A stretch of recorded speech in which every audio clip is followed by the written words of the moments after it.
Hoje vamos viajar por Paraty, uma das cidades mais encantadoras do litoral sul do Rio de Janeiro. Conhecida por suas ruas de pedra, casarões coloniais e natureza exuberante, Paraty é um verdadeiro tesouro histórico e cultural do nosso país. No programa de hoje, o Conexão Brasil te leva para viver um pouco dessa cidade que encanta em cada detalhe. E para começar a nossa jornada, embarcamos num passeio de jipe pelas estradas que cortam a Mata Atlântica. O caminho é cheio de verde, cachoeiras e uma energia incrível de contato com a natureza. Durante o trajeto, o guia vai contando curiosidades e mostrando pontos que tornam Paraty um dos destinos mais completos do litoral brasileiro. A gente vai agora passeio de tour, né? Cachoeiras e Alambique, tá? Agora estamos a caminho do primeiro Alambique Paratiana, tá? Com degustação, né, de cachaça, da melhor cachaça, então, com várias premiações. Alambique artesanal, né? Segue ainda os moldes antigos do século XVII. E após o Alambique, cachoeiras. Cachoeira da Pedra Branca, na Serra da Bocaina. Temos mais um alambique na volta, tá? Que é o Pedra Branca. E uma paradinha para almoço. Após a parada do almoço é o tobogã. Tobogã é uma cachoeira bem famosa, é a mais famosa de Paraty. Onde tem o escorrega, tá? Na pedra. Tem surfista de pedra, né? O pessoal sempre faz campeonato ali na Cachoeira do Tobogã, tá? E para finalizar, a queijaria, que é na cidade já. O nosso último roteiro é a queijaria. Show? Show de bola. Vamos lá conhecer, pessoal.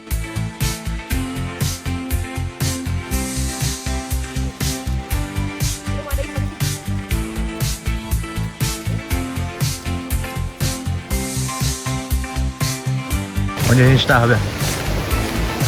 Alambique, no século XVII. Galera, estamos aqui chegando na primeira parada. Degustação de cachaça. Alambique, vamos conhecer aqui. Antes de seguir para as belezas naturais de Paraty, fizemos uma parada obrigatória no Alambique Paratiana, um lugar onde tradição e sabor se encontram. Aqui, a produção artesanal da cachaça é levada a sério. Cada detalhe, desde a fermentação até o envelhecimento em barris de madeira, preserva o jeito paratiense de fazer uma das bebidas mais autênticas do Brasil. E claro, não dá para sair sem experimentar os sabores e conhecer um pouco mais dessa tradição que move o turismo e a cultura local. Se come o açúcar. E o açúcar vira álcool entre 18 e 24 horas. Vira o álcool, a gente retira dali e manda para os nossos alambiques. O alambique, essa parte de trás, funciona como se fosse uma panela de pressão. Ele deve ser esquentado ali através do vapor, está sempre a 90 graus. E se vocês olharem, olha, esse daqui da ponta que está ali, o álcool ele está meio que borbulhando, né?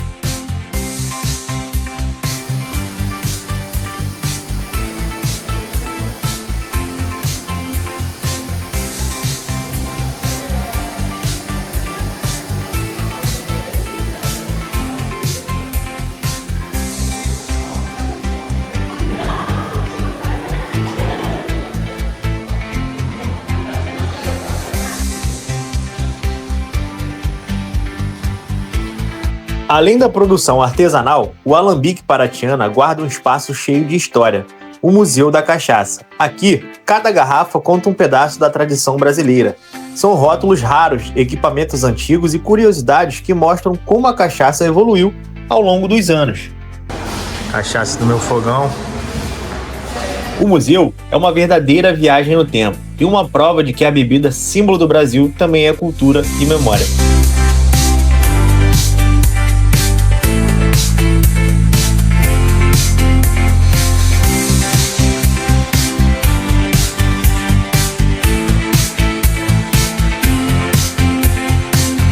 E depois de conhecer cada etapa da produção, chegou a hora mais esperada, a degustação. Cachaça com sabores únicos, feitos com o cuidado e a tradição que só Paraty tem. Galera, vamos para mais uma parada. Primeiro aqui paramos na Alambique, conhecemos uma cachaçinha de primeira. E agora vamos pro próximo.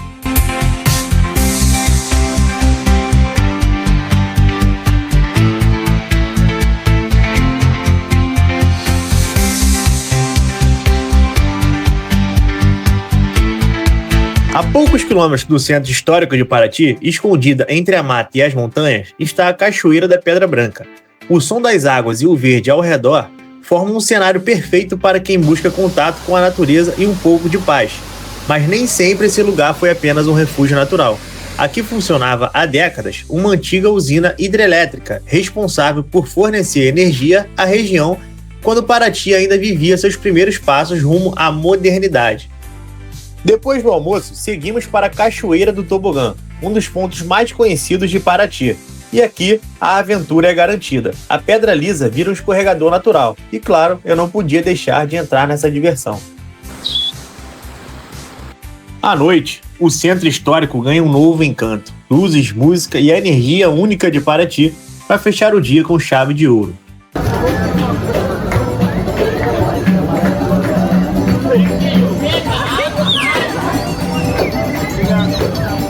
E assim a gente se despede de Paraty, levando na bagagem histórias, sabores e paisagens que ficam na memória.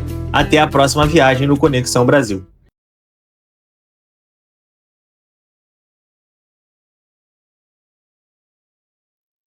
Olá, meu nome é Tereza Noronha, eu sou advogada, especialista em direito do consumidor.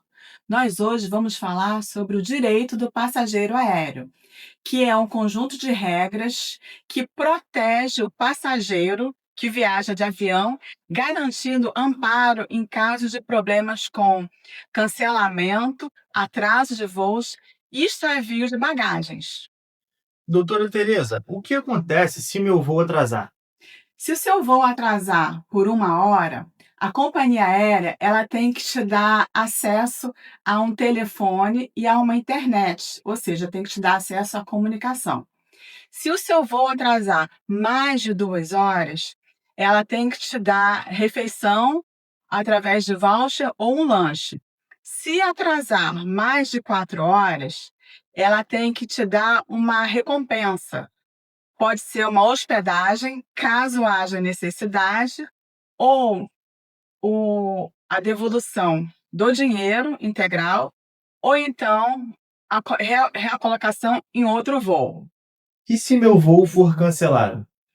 Nesse caso, o passageiro tem direito a reembolso integral do valor pago ou reacomodação em outro voo ou de outra empresa, se houver um acordo.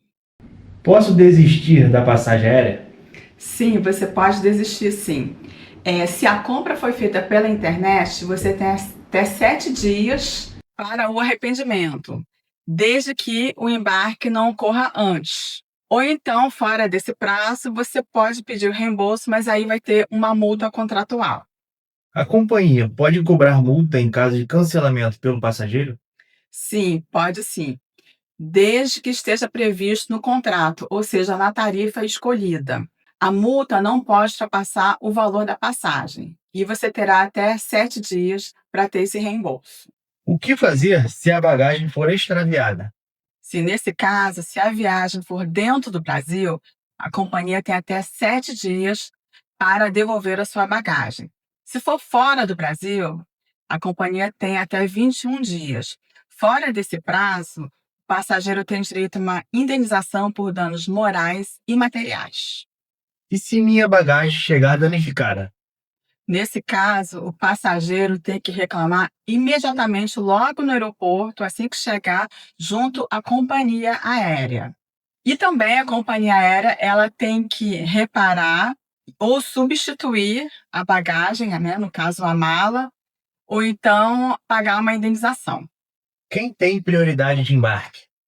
Bom, quem tem prioridade de embarque são os passageiros idosos acima de 60 anos de idade, pessoas com deficiência ou mobilidade reduzida, gestantes e passageiros com crianças de colo. Tenho direito à assistência se perder a conexão por atraso da companhia? Sim, a companhia aérea ela é responsável pelo seu destino final. Caso haja algum atraso, você tem direito a reacomodação ou indenização. Quais provas eu preciso ter para garantir a minha indenização em caso de voo cancelado ou atrasado? Bom, nesse caso, você tem que ter o comprovante da passagem, você tem que ter também fotos do painel, ajuda, não é que tem que ter, mas fotos do painel de voos, onde consta lá que o voo foi cancelado ou está atrasado. E também uma declaração da companhia aérea informando o atraso ou cancelamento. Quais provas eu preciso ter para garantir a minha indenização em caso de mala danificada? Sim, nesse caso, você tem que ter o comprovante da passagem, você também pode tirar fotos da sua mala danificada e também uma cópia do registro junto à companhia aérea que a sua mala foi danificada. Doutora Tereza, queria agradecer a sua participação no Conexão Brasil e para quem quiser saber mais detalhes assim, sobre o direito aéreo, você pode passar seu Instagram? Sim, o nosso Instagram é doutora Tereza Noronha _. Siga para mais informações. Meu nome é Eliana Ferreira, sou advogada há 24 anos. Estou 8 anos presidente da Comissão de Direito Previdenciário da OAB de São Gonçalo, sou professora de Previdenciário, sou diretora de Previdência Social da região metropolitana, da OAB-RJ, sou delegada de prerrogativas. Doutora, o que mudou na prática do INSS nos últimos tempos que fez esses assuntos ficarem tão comentados? Então, a gente até brinca com isso, né? Porque quando fiz faculdade lá em 1996, ninguém nem ouvia falar de INSS ou de direito previdenciário, nem tinha essa cadeira nem como optativa na faculdade. Mas por quê? Porque o INSS não prejudicava tanto o segurado, não negava tantos benefícios de forma indevida. O servidor, na época, buscava realmente verificar o direito do segurado e não negar por negar, como infelizmente tem acontecido hoje, sistema de maldade. Hoje o INSS é sistema de maldade. E agora vamos falar sobre perícia médica. Vamos começar pela perícia. Muita gente tem medo da perícia do INSS. Afinal, qual é o verdadeiro papel do perito médico? Então, o perito do INSS ele deveria analisar toda a documentação médica que o segurado leva e fazer a anamnese, ou seja, fazer os exames, né, no paciente naquele dia, naquele momento, para verificar se ele consegue mesmo realizar as atividades. Ou seja, se ele consegue movimentar o braço, abaixar, movimentar a perna. Então, ele teria que fazer essa análise com base na patologia que aquela pessoa reclama. Qual a doença que a pessoa tem? Então, ele deveria fazer essa verificação. E principalmente qual é a atividade laborativa da pessoa. Porque, por exemplo, uma pessoa que tem uma lesão no joelho, ela talvez possa trabalhar, se trabalhar num ambiente sentado. Mas, se ela trabalha fazendo muito esforço físico, baixando, levantando, pegando peso, subindo escada, para isso, esta pessoa está incapaz. Isso é uma análise de profissiografia, como a gente chama no direito. Ele deveria analisar a doença né, em si, e o que essa doença reflete de incapacidade na vida laborativa do segurado. Porque não basta ele estar doente, aquela doença tem que incapacitar para o trabalho dele. Só que, infelizmente, a gente vê que hoje sequer os documentos são perito analisa. O que o segurado precisa levar ou apresentar para ter uma boa avaliação na perícia? Então, ele deve levar o laudo médico com o CID, principalmente com o tempo de afastamento, é importante ele hoje apresentar essa documentação, porque tempo indeterminado para INSS pode ser simplesmente 15 dias. E levar também exames que comprovem essa patologia. E se o segurado tiver entradas em emergência, é bom ele pegar a documentação também e levar. O perito ele costuma analisar se aquela pessoa tem uma patologia que costumeiramente vai muito à emergência e aquela pessoa não vai, ele já começa a causar uma estranheza nele. Não adianta você levar uma sacola de remédio, porque aqueles remédios você pode ter recolhido de toda a vizinhança. Sim. Você tem que levar a sua receita e o seu laudo médico, acompanhado de exames e entrada de emergência também. Ah, perfeito. E, assim, quando o laudo do médico particular é diferente do que o perito do INSS concluiu, qual dos dois vale mais? Infelizmente, o laudo do perito do INSS. Ele vai, mesmo que você apresente, às vezes, um laudo de unidade pública de saúde especializada, na perícia administrativa vai pesar mais o que o perito decidiu. E muitas das vezes o segurado apresenta 10 CIDs, 10 patologias diferentes, e o perito coloca lá somente uma, como se aquela pessoa não tivesse nem levado o documento. É maldade mesmo. E é possível contestar uma perícia injusta? Como que funciona o recurso ou a nova avaliação? Então, a gente pode sim fazer um pedido de recurso administrativo. A gente não costuma indicar, porque o recurso administrativo ele demora muito para ser analisado. E, em geral, a junta de recurso ela analisa mais se houve um erro na documentação. Por exemplo, o segurado trabalhava de carteira assinada e não constava aquele vínculo para o INSS. Ou então a pessoa fez as contribuições no carnê e não constavam também aquele vínculo. Então a discussão não era a incapacidade, mas sim a qualidade segurada. Ou seja, você não é afiliado ao INSS. Assim, a junta de recursos até costuma modificar. Mas com relação ao perito dizer assim, a pessoa não está incapaz, a junta não tem a tendência de modificar, porque eles não têm médicos nessa composição da junta para fazer essa reanálise. Então, em geral, quando se trata de benefício por incapacidade, o melhor é o caminho, é o judicial. Entendi. Até porque, né, a pessoa precisa se alimentar, pagar as contas, Com certeza. e quem tem fome tem pressa. Verdade. E agora uma pergunta prática. Que erros o segurado mais comete na hora de ir à perícia? Então, ele vai à perícia desacompanhado ou informa estar desacompanhado. E a gente fala que o segurado tem que ter muita atenção, porque a perícia começa antes mesmo de chamar o nome dele. Como assim? Se você está na sala de espera, vou dar um exemplo. Tá bem ali, né? Lá do lado de fora, cai um papel no chão, achou para pegar. O perito ele sai, finge que vai ao banheiro, vai beber água, ele já passa aquela observação geral. Tem salas de perícia que tem câmera na sala de espera e ele faz aquela análise. Então, se você está dizendo que tem a síndrome do manguito rotador e está lá, esse aí não vai passar na perícia. Se você tem uma lesão no joelho ou na coluna, seus documentos se espalharam pelo chão e você baixou para pegar, não, você não tem lesão no joelho e na coluna. Então, sua perícia começa muito antes Já começa ali de na começar. porta, né? Entrou no Exatamente. lugar. E outra coisa, às vezes a pessoa, no dia da perícia é o dia bom, porque quem tem doença crônica tem dias bons, dias maus. E calha de no dia da perícia ser um dia que a pessoa não está com tanta dor. Mas ela tem medo de dizer que não está com tanta dor como nos Sim. demais dias. Aí ela vai, quando acontece, o perito fazer o trabalho dele de fazer análise, ele diz, ai, mas o perito sabe que não teve contratura para ter aquela dor. E aí acaba dizendo que o segurado está fingindo, está exacerbando. Agora, doutora, quem quiser saber mais sobre esse assunto, né, de perícia, como é que ela faz para te procurar? Se tem rede social? Tenho sim, no Instagram, Liana Ferreira Advogada, no TikTok também a gente está agora, Liana Ferreira Advogada. Lá a gente sempre está postando vídeo para esclarecer de uma forma simples, leve, rápida e muitas vezes descontraída para facilitar o segurado não deixar dinheiro na mesa, não perder o direito por falta de conhecimento, porque o conhecimento liberta, né? Com certeza. Queria agradecer essa participação aqui no programa Conexão Brasil e até mais. Tchau, obrigada.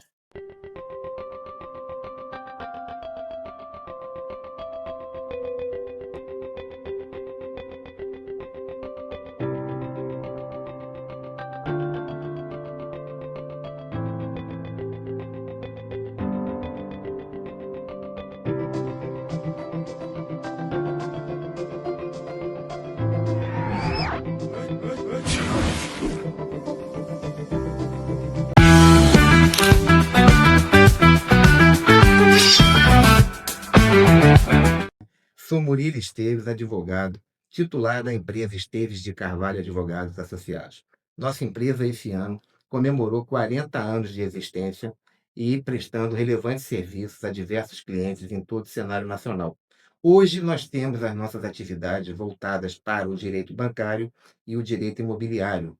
Eu gostaria muito de dar ênfase ao direito bancário, posto que quase todo cidadão comum hoje tem negócios bancários envolvendo financiamento imobiliário, financiamento de veículo, financiamento de motocicleta, financiamentos de cartão de crédito, né, no rotativo, e contas garantidas, e também o capital de giro das empresas, né? E eu costumo dizer para os meus clientes que todo e qualquer contrato bancário contém abusividades, tá? E o cliente hoje tem que fazer valer os seus direitos. Doutor Murilo, a contratação de um advogado para resolver dívidas bancárias gera gastos para o cliente? Excelente pergunta, João. Pelo seguinte, todo cliente que vem ao meu escritório com um problema bancário, geralmente coloca essa situação. Poxa, doutor, é, é justo, assim, seria bom eu gastar dinheiro com a contratação de um advogado para tentar solucionar uma dívida bancária? E eu costumo dizer para os meus clientes o seguinte: isso não é um gasto, isso é um investimento que ele está fazendo no patrimônio dele, pois a surpresa que o cliente tem após fazermos uma auditoria na economia do contrato dele, com as abusividades que estão ali inseridas, ela é muito grande e há um significativo crédito em favor do cliente que nós verificamos em quase todos os contratos que nós analisamos. Como funciona a tramitação para a contratação desse advogado? Pois bem, João, o cliente chega ao nosso escritório e a gente pede a ele uma cópia da íntegra do contrato dele, bem como de um extrato de evolução de dívida. Esse extrato de evolução de dívida, ele contém todas as parcelas pagas pelo cliente desde o início do seu financiamento e as futuras. Com base nesses dados, a gente faz uma auditoria com uma empresa terceirizada, especializada em auditoria bancária, e essa empresa, ela aponta quais são as abusividades cometidas naquele contrato, bem como qual seria o novo saldo devedor do cliente, já expurgando tais abusividades. E além do novo saldo devedor, eles projetam uma nova parcela, né? A parcela mensal, já com essas deduções. O banco resolve amigavelmente com esse laudo do contrato? Não, de forma alguma o banco não resolve amigavelmente. Já tentamos fazer algumas notificações ao banco, tá? Solicitando o contato para tentar resolver amigavelmente essa questão, mas o banco não resolve porque eles não reconhecem esse laudo feito por empresa terceirizada, tá? Nesse caso, nós temos que judicializar essa questão através de uma ação de revisão de cláusulas contratuais, cumulada com ação consignatória. Por quê? Porque eu digo para o meu cliente o seguinte, aqui há vários clientes que chegam dizendo o seguinte: "Ah, doutor, então eu posso parar de pagar?" Não, você não pode parar de pagar. Você vai ter que consignar aquele valor que está indicado no laudo, que seria o seu novo valor, após a dedução do seu saldo devedor, das parcelas, dos valores que foram apurados como abusivos na auditoria bancária. Então, a auditoria bancária, como eu disse, ela faz um laudo onde ela expurga todas essas abusividades e projeta o seu novo saldo devedor e também a sua nova parcela em cima desse saldo devedor. Essa nova parcela, ela tem que ser depositada em juízo no bojo do processo, tá? E através dessa ação consignatória acumulada com a revisional, a gente também pede uma antecipação de tutela para que o cliente possa depositar essa parcela judicialmente e o banco se abstenha de negativar o nome do cliente, bem como de tomar as medidas judiciais visando a retomada do imóvel. E só o cliente inadimplente pode fazer essa rescisão? Não, João, muito pelo contrário. Eu costumo dizer aqui para os meus clientes que, mesmo que você tenha um contrato, que você esteja em dia com as suas obrigações, tá? Você pode procurar fazer essa revisão e você pode também reduzir as suas parcelas, porque com certeza essa auditoria bancária vai alcançar abusividades cometidas nesse contrato. Por quê? Esses contratos, tá, de financiamento bancário, todos os contratos bancários são contratos de adesão, são aqueles contratos que já vêm com as cláusulas prontas e o cliente adere a elas, por isso ele é chamado de contrato de adesão. Olha, você tem que assinar aqui. Ah, mas eu não concordo com essa cláusula. O banco não muda. Tá? Então, mesmo que o cliente esteja adimplente com o seu contrato, ele pode fazer essa revisão, tá? E reduzir as suas parcelas. Tá? Tem clientes aqui que falam assim: ah, mas eu vou parar de pagar. Não, não para. Tá? Você vai ter que pagar. Ah, o banco me devolve dinheiro? Não, o banco também não te devolve dinheiro. O valor das abusividades que foram encontrados no laudo pericial serão compensados na sua dívida. Tá? O banco não te faz um cheque nem deposita valor para você, de forma alguma. Há o Instituto da Compensação, que é previsto na nossa legislação, então é assim que tramita esse tipo de processo, tá? Entendi. Pela nossa experiência, o que acontece? O cliente ganha essa liminar, começa a consignar, ou seja, depositar as parcelas mensais no processo, tá? O banco é citado, ele vai contestar a ação, tá? Mas ele fica privado de receber o dinheiro, que está lá depositado em juízo.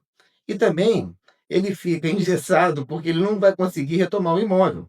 Isso vai gerar o quê? Um acordo. Sim. Certo? O banco, então, vai fazer o acordo, e somente nesse caso o banco faz um acordo, que é um acordo que é homologado em juízo, homologado por uma decisão judicial. E no caso da pessoa que parou de pagar esse financiamento já há algum tempo, assim, como é que funciona? Como é que é feito? Sim, nesse caso, o que a gente faz? A gente, no bojo do processo, historia que é em função dessas abusividades cometidas, tá? Esse contrato se tornou excessivamente oneroso para o cliente, que gerou esse saldo devedor que não foi adimplido por ele. E a gente, então, pede para que seja revisado e ele passe a pagar essas parcelas, essa quantidade de parcelas em aberto, já dentro do novo valor indicado pelo laudo pericial. Ou seja, a gente não deixa de pagar o banco, a gente tenta colocar, atualizar a dívida do cliente, tá? E consignar esse valor atualizado também. Doutor Murilo, como funciona isso no sistema SFI, que é o Sistema Financeiro Imobiliário? Ah, muito bom. O sistema financeiro imobiliário, ele é diferente do sistema financeiro de habitação, tá? Porque o sistema financeiro imobiliário, ele abarca financiamentos imobiliários acima de R$ 1.500.000, né? São financiamentos de imóveis, de luxo, inclusive o próprio mutuário, quer dizer, o próprio financiado, né? Ele pode ter mais de um financiamento, e são valores e prazos, né, mais extensos de pagamento. Há uma curiosidade que, recentemente, o STJ, Superior Tribunal de Justiça, determinou que, nesses contratos do SFI, do Sistema Financeiro Imobiliário, é vedada a cobrança de capitalização de juros, ou seja, de juros sobre juros. E isso gerou ou gerará, tá, um alívio muito grande nas parcelas e no saldo devedor de quem tem esse tipo de financiamento, tá? Mesmo estando em dia.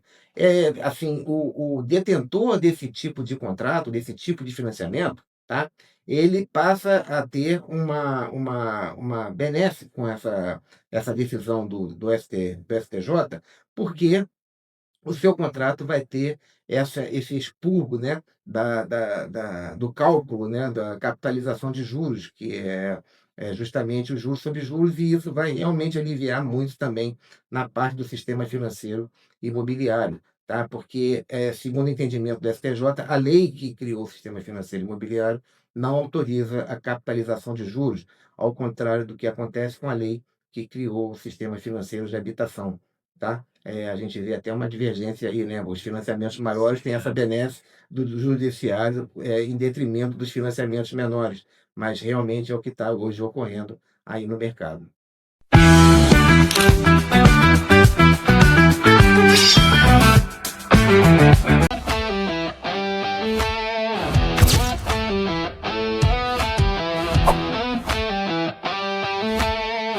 Olá, pessoal.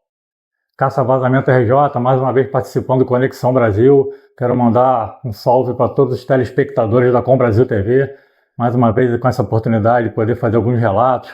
Vocês podem ver que a Caça Vazamento RJ é a empresa mais certificada e equipada do Brasil, né? É a número 1 do Brasil. E eu faço essas colocações, aproveito o momento para fazer alguns relatos, trazer mensagem para o público consumidor. Vocês podem aqui ver, eu tenho sempre exposto na Com Brasil TV diversos equipamentos, tecnologia, isso tudo para ratificar a importância da nossa empresa, não somente com os equipamentos que nós implementamos no mercado. 80% do que é usado hoje em dia nesse tipo de prestação de serviço foi trazido pela Caça Vazamentos RJ, eu, Naldir Melo. E boa parte eu expus para o público, digamos a maior parte, né, para poder melhorar esse tipo de qualidade de prestação de serviço no Brasil. Não somente os equipamentos, que vocês podem dar uma olhada aqui, também nós nos preocupamos muito com as certificações, né, os registros, os treinamentos. E isso, o que acontece? Isso faz com que o resto do Brasil, os prestadores de serviço nessa área de busca de vazamento de água, também eles se veem na necessidade também da melhoria, né? Então isso é muito bacana, a gente pôde levar para o Brasil toda essa melhoria, essa progressão nesse tipo de atividade, sendo que eu me direcionando ao público consumidor, porque você sabe que tem golpe, né? O golpe está aí, cai quem quer, como o pessoal diz aí, né? Então as pessoas, sabendo que há necessidade da melhoria, das certificações, de série de equipamentos, né? Porque com a nossa progressão levada ao Brasil, eles também se veem nessa necessidade. E alguns buscam um caminho mais curto. O que é o caminho mais curto? Eles dizem que tem certificações, eles falam coisas de forma ilegal, né? De forma ilícita. Eles colocam que existe conselho de classe, normas regulamentadoras. O que eles fazem? Eles vão lá no site deles, nas propostas, eles pegam as logos, por exemplo, na Ação Social da BNT, Associação Brasileira de Normas Técnicas. Isso aí eles geram um custo. Gera um custo anual, você tem que pagar, você tem que sempre estar se atualizando, sempre se informando. Aí é fácil para outra empresa, né? O golpe está aí, cai quem quer. É fácil para outra empresa chegar e pegar o logo da BNT e colocar no seu site, colocar na sua proposta, colocar no seu relatório técnico. Quer dizer, é uma mentira, né? Aí o que acontece? Da mesma forma, os registros no Conselho de Classe. Então, o público consumidor não sabe, né? É verdade, ele tem mesmo esse registro, está em dia, não está. Então, é obrigação do público consumidor pedir à empresa prestadora de serviço. Então, você, por exemplo, a nossa empresa, né? Você pode ver no nosso site, nós alegamos ter diversas certificações, né? Alegamos e temos como comprovar isso. Então, o cliente nos pede, você está dizendo que tem, mas é verdade ou é mentira? Como é que você pode provar isso? Aí a empresa tem a obrigação de encaminhar isso para o cliente. E é fundamental, é imprescindível o cliente pedir ao prestador de serviço, para ele não cair no golpe. Ele tem que pedir essas certificações, o prestador de serviço tem que encaminhar, a empresa, o profissional tem que encaminhar. Para você prestar esse serviço, você tem que ter norma regulamentadora, você tem que ter registro de conselho de classe, formação técnica, conhecimento técnico e científico. Senão, não é qualquer profissional que pode exercer essa atividade. O bombeiro tem todo o nosso respeito, eu tenho dito isso continuamente. O bombeiro merece todo o nosso respeito, o bombeiro vai fazer o conserto. Eu atuo, né, de forma especializada em fazer a detecção de vazamento. Eu não ocupo a área do bombeiro, da prestação de serviço do bombeiro. Eu não faço conserto. Eu não misturo atividades. O conserto quem faz é o bombeiro, que é o profissional que vai nos ajudar. O reparo ele vai fazer. A análise, a investigação, cabe à nossa empresa. Cabe a uma empresa especializada.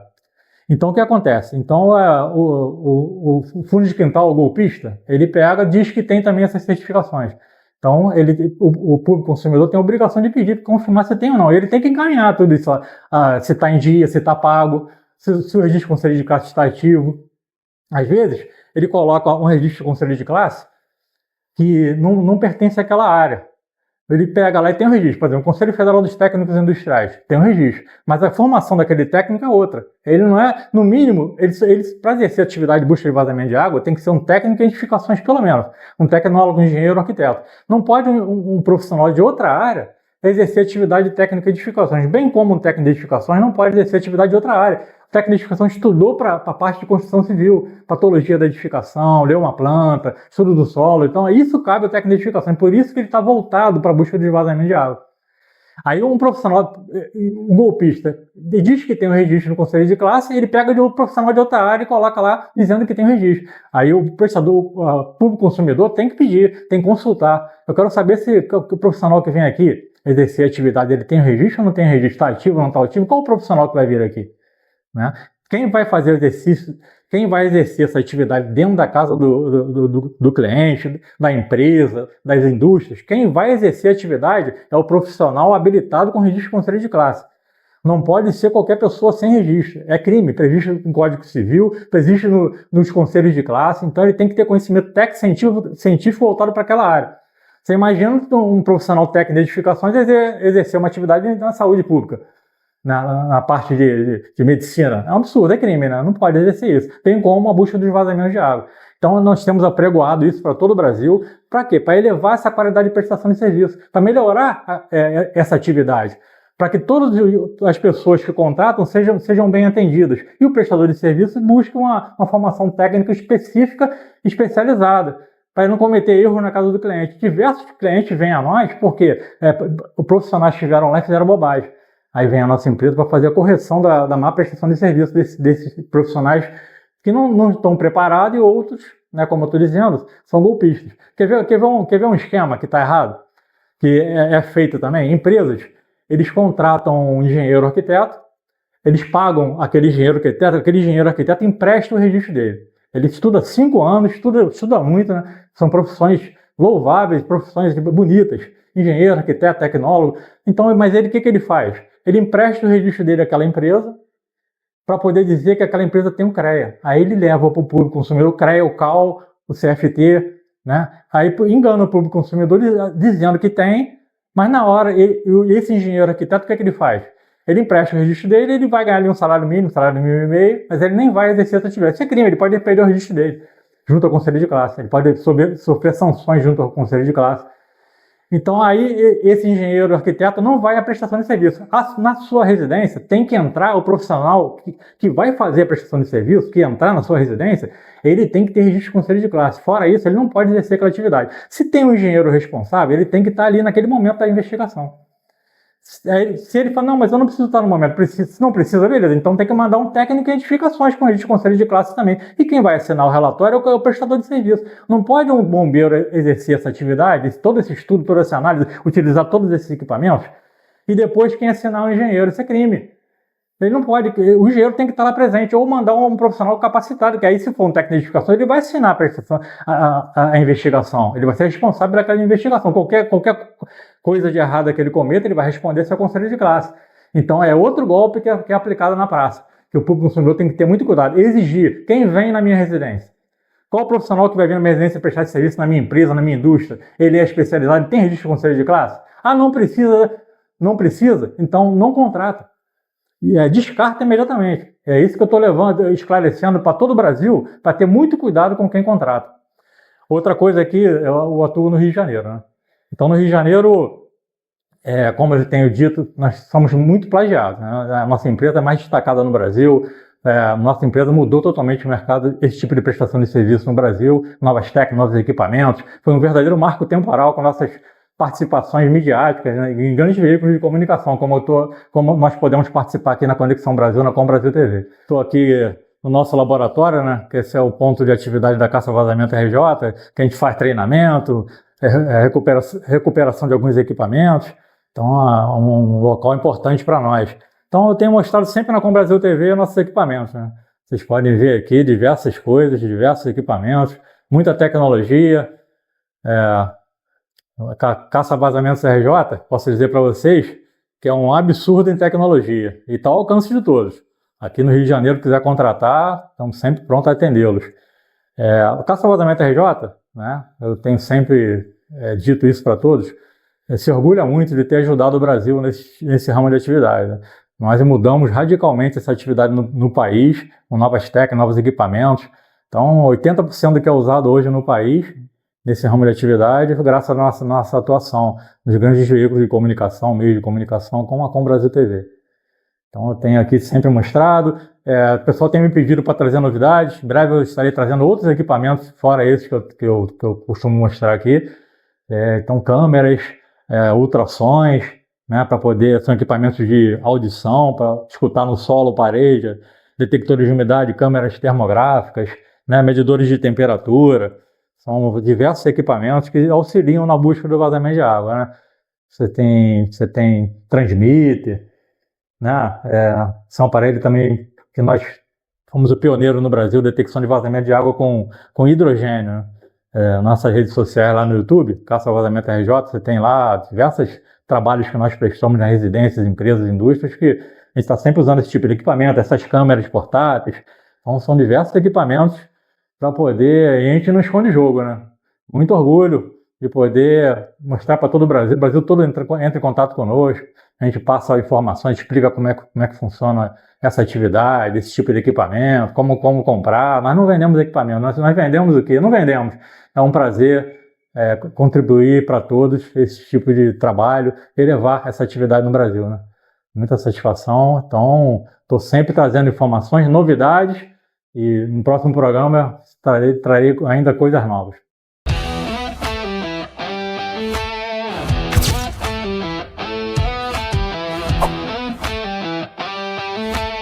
Olá, eu sou a doutora Michele Viana, fisioterapeuta dermatofuncional e tricologista. E hoje eu te convido para vir comigo conhecer um dia de atendimento. Vamos lá?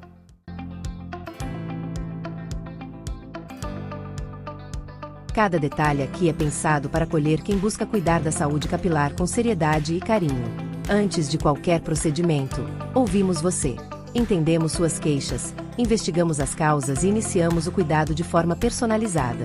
Através de técnicas modernas e seguras, tratamos disfunções do couro cabeludo e dos fios, com protocolos exclusivos e acompanhamento constante. Mais do que estética, aqui tratamos saúde. E cada paciente sai com um plano de cuidados pensado para suas necessidades. Agende sua avaliação. Atendemos na Barra da Tijuca e Vilar dos Teles, Rio de Janeiro. Os endereços estão na tela.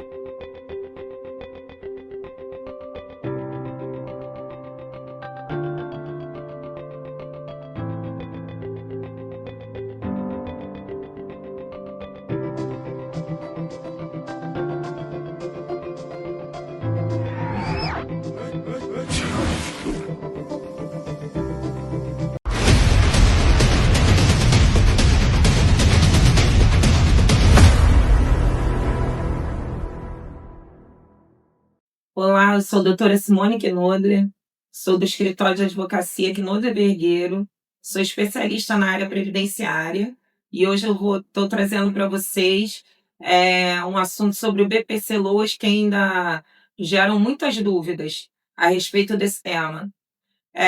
O BPC ele é um benefício de prestação continuada, garantido pela Constituição Federal e regulamentado pela Lei Orgânica da Assistência Social, por isso é mais conhecido como BPC-LOAS. Doutora Simone, todo idoso ao completar 65 anos de idade terá direito ao BPC-LOAS? Então, isso é uma pergunta muito recorrente aqui no escritório, né? A gente vê em muitos canais também falando sobre isso, mas eles não explicam. Não, nem todo idoso com 65 anos de idade ou mais vai ter direito. Por quê? Porque o BPC ele não é uma aposentadoria, ele é um benefício assistencial, ele não é um benefício previdenciário, mas sim um benefício assistencial, tá? Ele que garante um salário mínimo, né, mensal, por mês ao idoso com 65 anos ou mais, ou a pessoa com deficiência, cuja renda mensal familiar é igual ou inferior ao quarto do salário mínimo. Então, nem todo idoso, não é uma aposentadoria, então nem todo idoso vai ter direito ao BPC, embora muitos acham que terão direito ao completar 65 anos de idade. Sim. E agora, qualquer doença dá direito ao BPC por deficiência?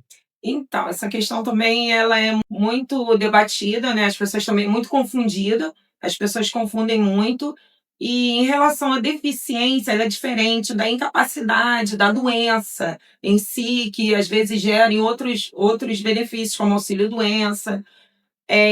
A lei diz o seguinte, em relação à deficiência, a lei define expressamente que, para efeito de concessão do BPC, considera-se a pessoa com deficiência aquela que tem impedimento a longo prazo de natureza física, mental, intelectual ou sensorial, a qual a interação com uma ou mais barreiras pode obstruir sua participação plena e efetiva na sociedade em igualdade de condições com as demais pessoas. Então, o conceito de deficiência ele não está atrelado aqui no BPC a uma incapacidade laborativa, tá? A uma incapacidade ou uma invalidez em si. Então, uma deficiência a longo prazo, né, que prejudica a participação efetiva na sociedade em igualdade com os demais. Esse impedimento, ele tem que ser no mínimo de 2 anos. Então, assim, embora como conceito de definição de deficiência e incapacidade não se confundam, né, eles não se confundem, a pessoa que está incapacitada, que comprovar incapacidade para o trabalho superior a 2 anos, ela pode vir a ter também direito ao BPC, por quê? Porque, nesse caso, a incapacidade já configura-se a longo prazo. Então, com relação ao grupo familiar, né, de acordo com a lei, a família ela é composta pelo requerente, o cônjuge ou companheiro, os pais, na ausência de um deles, da madrasta ou padrasto, os irmãos solteiros, os filhos e enteados solteiros e os menores tutelados, desde que vivam sob o mesmo teto. Somente as pessoas podem ser consideradas no cômputo de membros da família e na apuração da renda familiar. Somente essas pessoas, esse grupo familiar. Quem não integra nesse grupo familiar de acordo com a lei é qualquer pessoa que, obviamente, não more, né, na mesma casa, e mesmo residindo juntos, os avós, os tios, os filhos e irmãos casados, os netos, os sobrinhos e os primos. Essas pessoas não compõem o grupo familiar, então não entra na renda familiar. 2 ou mais pessoas podem receber BPC na mesma casa? Sim. Aliás, várias pessoas podem receber o BPC dentro da mesma casa, dentro de uma mesma casa. Porque o valor recebido pelo BPC, ele não conta como renda per capita, entendeu? Ele não entra na renda. Então, pode sim várias pessoas receberem.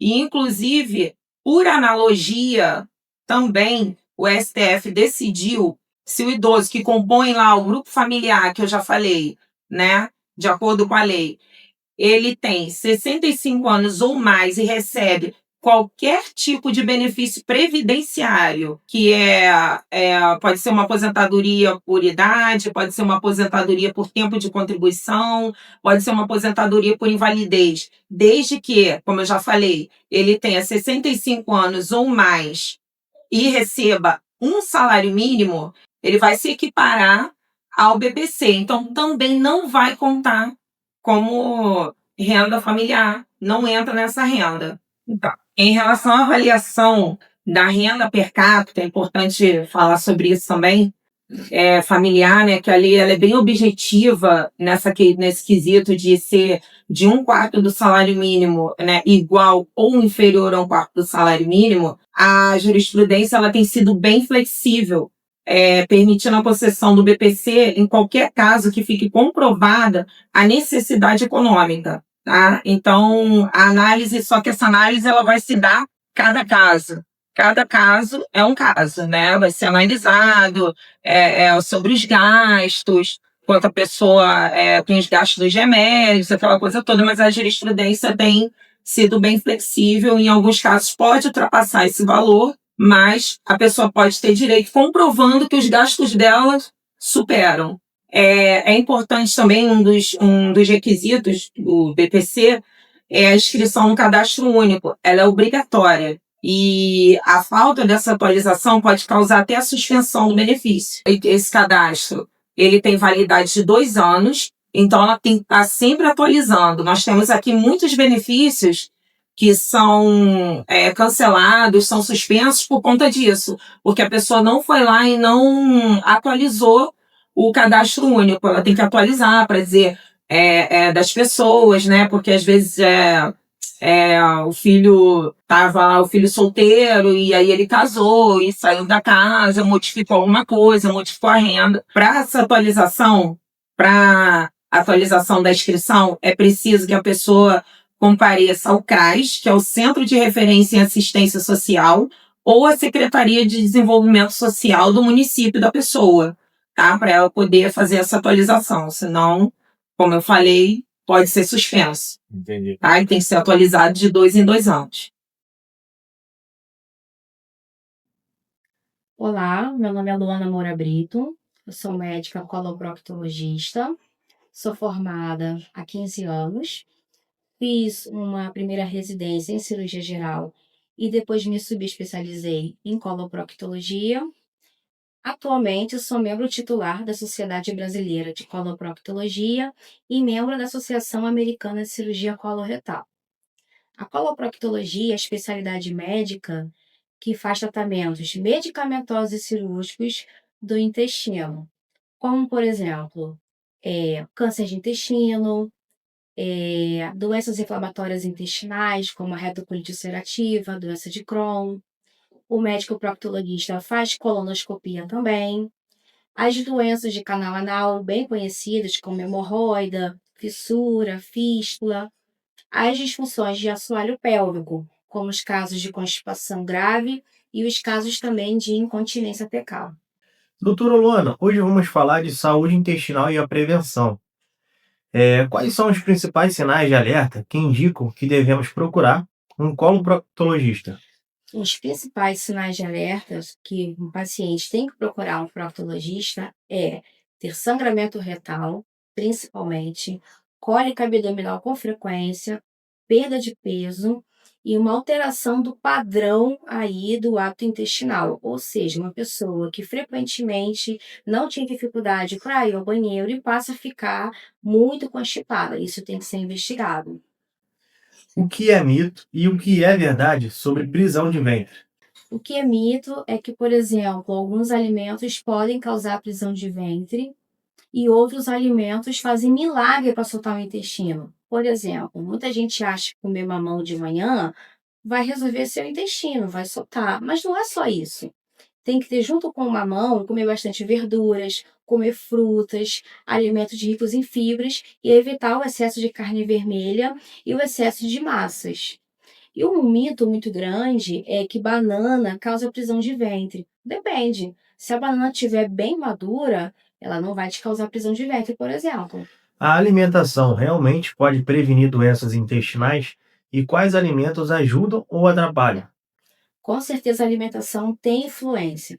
Uma alimentação rica em fibras, alimentos integrais, verduras, frutas, são alimentos que favorecem muito a movimentação, a peristalse do seu intestino. Dessa forma, diminui as chances de ter doenças intestinais. Por outro lado, alimentos como carne vermelha, alimentos com muitos conservantes, ultraprocessados, têm uma digestão muito difícil, além também dos alimentos que contêm muita farinha branca. Também são alimentos que prejudicam o seu intestino e podem levar a doenças intestinais.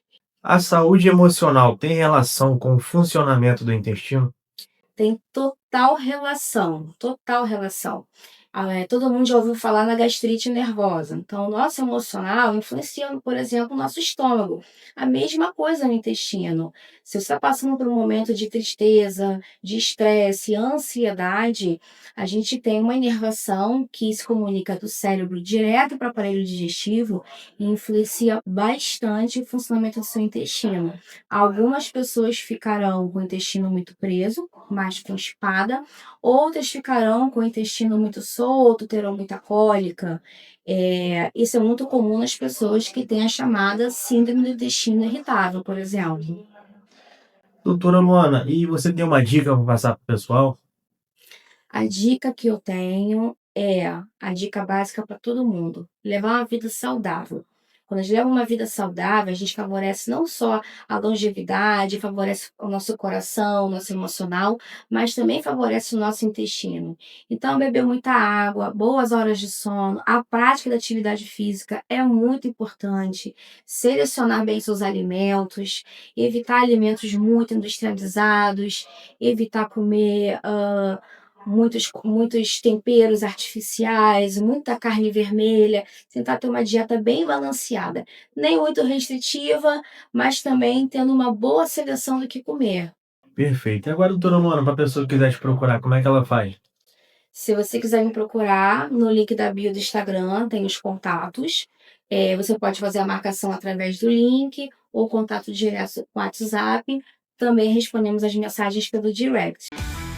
Conexão Brasil, toda segunda-feira, 14 horas. Assista quando quiser pelo canal do YouTube.